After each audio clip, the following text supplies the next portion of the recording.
Bonjour aux élèves du lycée Gaston Menonville de Kourou, Monsieur Colpin pour une 4e vidéo portant sur l'étude des fonctions affines.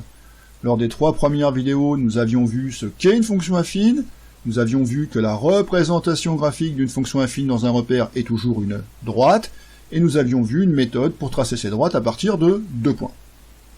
Aujourd'hui, 4e vidéo, le principe n'a pas changé. En plus de cette vidéo, je vous ai envoyé par mail un document au format PDF. Ce document est à compléter au fur et à mesure du déroulement de cette vidéo. Donc si vous n'avez pas encore imprimé ce document, vous mettez cette vidéo sur pause, vous imprimez ce document, puis vous reprenez la lecture de cette vidéo. Allons-y. Je lis le titre. Grand 4. Déplacement entre 2 points se trouvant sur une droite représentant graphiquement une fonction affine dans un repère. Premièrement, activité de découverte. On sait que dans un repère du plan, la représentation graphique d'une fonction affine est une droite. C'est à savoir par cœur, compléter le document.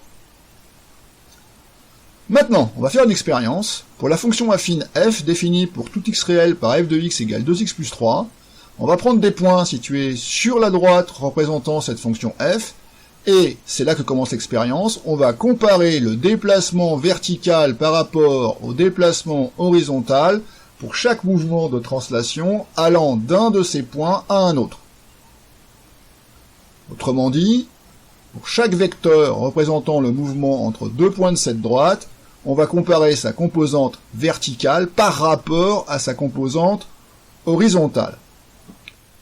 Pour ce faire, j'ai commencé par tracer la droite qui représente graphiquement la fonction affine f dans ce repère, la voici.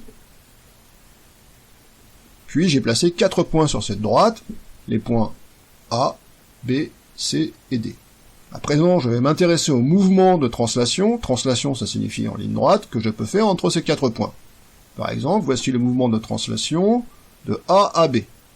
Donc je pars de A, c'est le point de départ, puis tout en restant sur la droite, je vais jusqu'à B. Ce mouvement de translation peut se décomposer en 2 mouvements parallèles aux axes. Donc je pars de A, puisque c'est le point de départ. J'avance de 1, 2 parallèlement à l'axe des abscisses, c'est l'axe horizontal. Puis je monte de 1, 2, 3, 4 parallèlement à l'axe des ordonnées. L'axe des ordonnées, c'est l'axe vertical. On va commencer par remplir le tableau qui est en dessous. Donc vecteur AB, le mouvement de A à B a pour composante 2, 4. 2 composantes sur les abscisses, et 4 c'est la composante sur les ordonnées. Je vous laisse remplir le reste du tableau par vous-même, vous mettez la vidéo sur pause, puis vous reprenez la lecture de cette vidéo pour la correction. Correction, donc vecteur AC, je pars de A, j'avance de 1, 2, 3, puis je monte de 1, 2, 3, 4, 5, 6, vecteur BC, je pars de B, j'avance de 1, et je monte de 2. Vecteur CD, je pars de C, j'avance de 1, 2, 3, et je monte de 1, 2, 3, 4, 5, 6. Vecteur BD, je pars de B, j'avance de 1, 2, 3, 4, et je monte de 1, 2, 3, 4, 5, 6, 7, 8.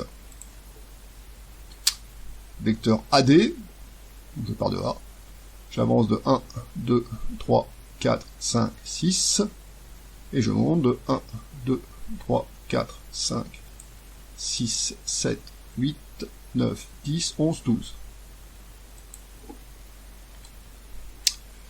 Donc voilà, alors observez ce tableau. Vous devez vous rendre compte de quelque chose. Je prends les composantes horizontales. Je vois que pour obtenir les composantes verticales à partir des composantes horizontales, il suffit de, multiplier par 2. Les composantes horizontales, si je les multiplie par 2, j'obtiens les composantes verticales. C'est un tableau de proportionnalité. Bien, mais avant d'écrire la conclusion, relisons la question. La voici. On va comparer le déplacement vertical par rapport au déplacement horizontal. Alors un rapport, c'est un quotient. Donc par exemple, pour le vecteur AB, je vais comparer le déplacement vertical par rapport au déplacement horizontal. Donc je vais diviser 4 par 2. Je fais la même chose pour les autres vecteurs. Et donc, tous ces quotients, vous remarquez, si je divise 4 par 2, 6 par 3, 2 par 1, 6 par 3, 8 par 4 et 12 par 6, tous ces quotients valent 2. C'est ce qu'on va écrire en dessous. On a les égalités. Égale 2. Je vous laisse compléter le document. Mettez la vidéo sur pause, ça va trop vite. On y retourne. Autrement dit, pour chaque vecteur, on trouve la composante verticale en multipliant par sa composante horizontale, en multipliant par 2. Donc le tableau précédent qui contient les coordonnées de 6 vecteurs directeurs de la droite représentant graphiquement la fonction affine f est un tableau de proportionnalité dont le coefficient de proportionnalité du tableau est égal au coefficient de la fonction affine. Alors comment s'appelle pour la fonction affine? Donc dans le tableau ça s'appelle coefficient de proportionnalité, pour la fonction affine c'est le coefficient directeur. Alors, on va généraliser tout ça. Généralisation. On admettra que le résultat précédent est toujours vrai. Et on retiendra par cœur que pour une fonction affine f et deux points a et b de la droite représentant cette fonction affine dans un repère, on a le coefficient directeur. Qu'est-ce qu'on a fait précédemment au-dessus? On a divisé le déplacement vertical, donc y, par le déplacement horizontal. Y, déplacement vertical du vecteur AB, le x, déplacement horizontal du vecteur AB. Mais ceci peut s'écrire autrement, parce que je ne sais pas si vous vous souvenez, lorsqu'on calculait les vecteurs, on faisait abscisse de l'arrivée moins abscisse du départ, et pour les ordonnées, on faisait ordonnée de l'arrivée moins ordonnée du départ. Ah ben, on va écrire la même chose ici. Voilà. Donc attention, on divise les ordonnées, donc les mouvements verticaux par les mouvements horizontaux, et pas le contraire. Mais par ailleurs, nous travaillons sur des fonctions affines. Et donc, YB, c'est l'image par f de qui? YB, c'est l'image par f de l'abscisse XB. Donc finalement, on arrive à cette formule. Attention, ce résultat est extrêmement important. Aussi, je vous demande de compléter votre document avec ce résultat écrit à l'encre rouge. Allez-y, complétez le document, mettez la vidéo sur pause, ça va trop vite. On y retourne. Je vais commencer par me répéter. Ce résultat est extrêmement important. Il vous servira dans toute la suite de vos études en mathématiques, quelle que soit la filière que vous allez choisir. Vous ne pouvez pas y échapper. Par ailleurs, ce résultat est également utilisé dans d'autres matières que les mathématiques. C'est dire à quel point ce résultat est fondamental, je vous demande de l'apprendre par cœur. Alors revenons un peu sur la signification de ce résultat. Il dit la chose suivante: m, le coefficient directeur d'une fonction affine f, est égal au déplacement vertical sur le déplacement horizontal de deux points situés sur la droite représentant graphiquement la fonction affine f dans un repère.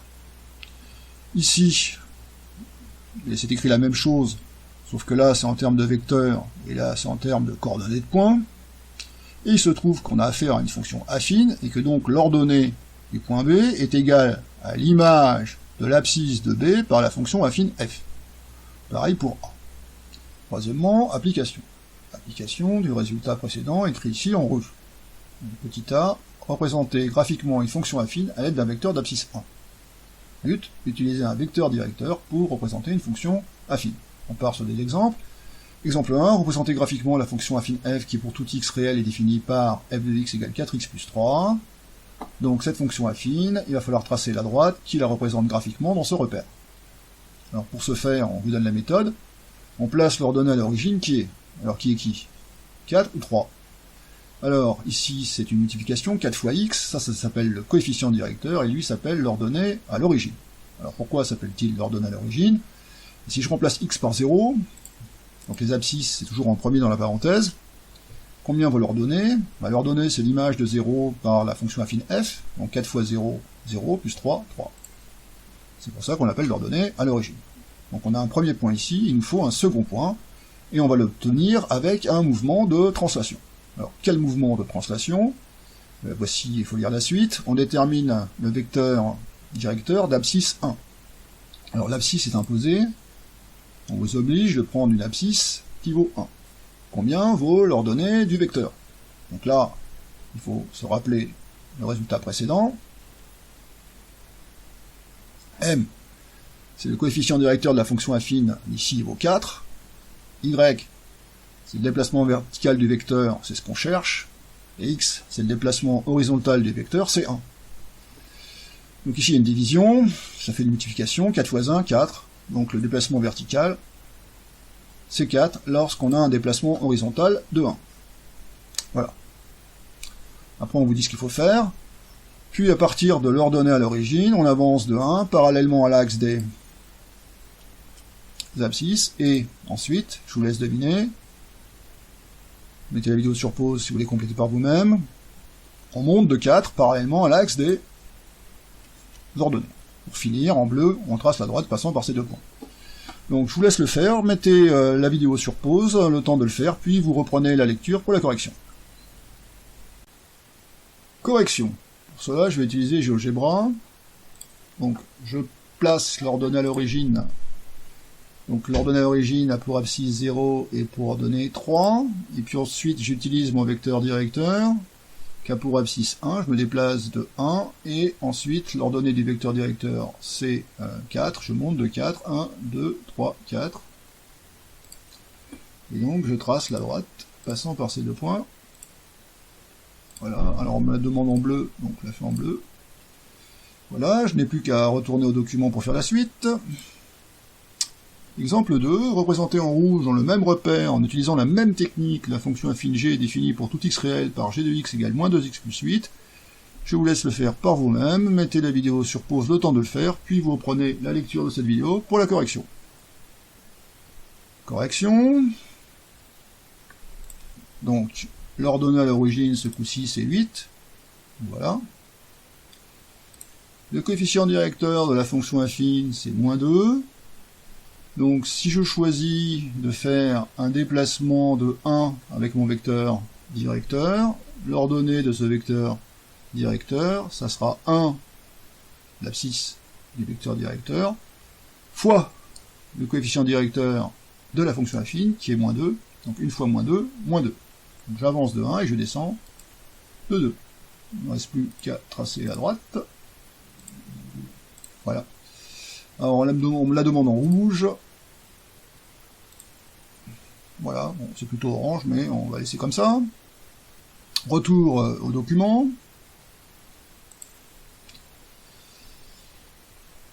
Exemple 3. Si l'ordonnée à l'origine n'est pas visible car située en dehors de notre feuille, alors il faut calculer un point de la droite qui lui sera visible dans la feuille. C'est le cas pour représenter en vert la fonction affine w définie pour tout x réel par w de x égale 3x moins 10. Et oui, on a un problème, c'est que le point 0 moins 10, regardez, 0 moins 10, il existe bien mathématiquement, il n'y a pas de problème, hein, mais sauf qu'il n'est pas dans notre feuille. Donc ça va être gênant pour placer un point s'il sort de la feuille. Il nous faut donc, techniquement, calculer un autre point. Donc le point 0-10 n'est pas visible dans le repère ci-dessus, donc on calcule un autre point, et il faut que le résultat donne un nombre qui lui reste dans notre feuille. Donc j'ai choisi comme abscisse qui est libre, mais j'ai choisi 4, et est-ce que avec ce choix j'obtiens un résultat qui nous donne un point qui reste dans la feuille? On va voir ça tout de suite. 3 fois 4, 12, moins 10, 2. Est-ce que le point 4,2, 4 c'est l'abscisse, hein, 2 c'est l'ordonnée, est-ce que le point 4,2 reste dans la feuille, 4 en abscisse, 2 en ordonnée, ok, pas de problème, on va pouvoir utiliser ce point-là. Il nous faut un vecteur directeur, alors je vais prendre un vecteur directeur d'abscisse 1, quelle est l'ordonnée dans ce cas-là? Si je choisis l'abscisse 1, l'abscisse du vecteur c'est 1, le coefficient directeur de la fonction affine, c'est 3. Donc l'ordonnée du vecteur directeur, c'est 3 fois 1, 3. Voilà. Donc je vais tracer cette droite en vert dans notre repère de GeoGebra. Donc l'ordonnée à l'origine, je ne peux pas l'utiliser. J'ai calculé un point qui a pour abscisse 4 et pour ordonnée 2. Et ensuite, je vais utiliser mon vecteur directeur qui est 1, 3. J'avance de 1 et je monte de 3. Et donc je trace cette droite. Alors, on la demande en vert. La voici en vert. Il n'y a plus qu'à retourner au document. Nous voici arrivés à l'exemple 4, c'est le dernier de cette vidéo. Dans le cas d'une fonction affine où le coefficient directeur n'est pas un entier, il est parfois judicieux d'utiliser un vecteur directeur d'abscisse autre que 1. On va voir ça sur un exemple, ça sera plus clair. Représenter en noir la fonction affine h définie pour tout x réel par h de x égale 1,5x moins 4. Alors le problème, c'est que le coefficient directeur n'est pas un nombre entier. Donc, pour mon vecteur directeur, si je prends une abscisse de 1, un déplacement horizontal de 1, le déplacement vertical, c'est le déplacement horizontal fois le coefficient directeur, avec un déplacement horizontal de 1 fois 1,5, ça fait un déplacement vertical de 1,5, pas très précis à placer, avec un repère qui est gradué d'unité en unité sur l'axe des abscisses, de 1 en 1, et la même chose sur l'axe des ordonnées. Donc on va prendre un déplacement horizontal différent de 1 afin d'obtenir un déplacement vertical qui soit lui aussi un nombre entier.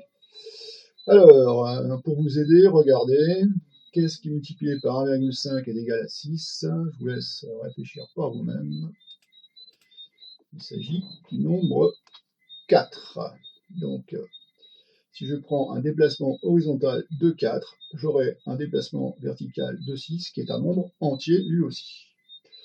Donc ici, pour notre repère gradué de 1 en 1, il vaut mieux utiliser le vecteur directeur d'abscisse, déplacement horizontal de 4, et de déplacement vertical de 6, car ces composantes sont des nombres entiers.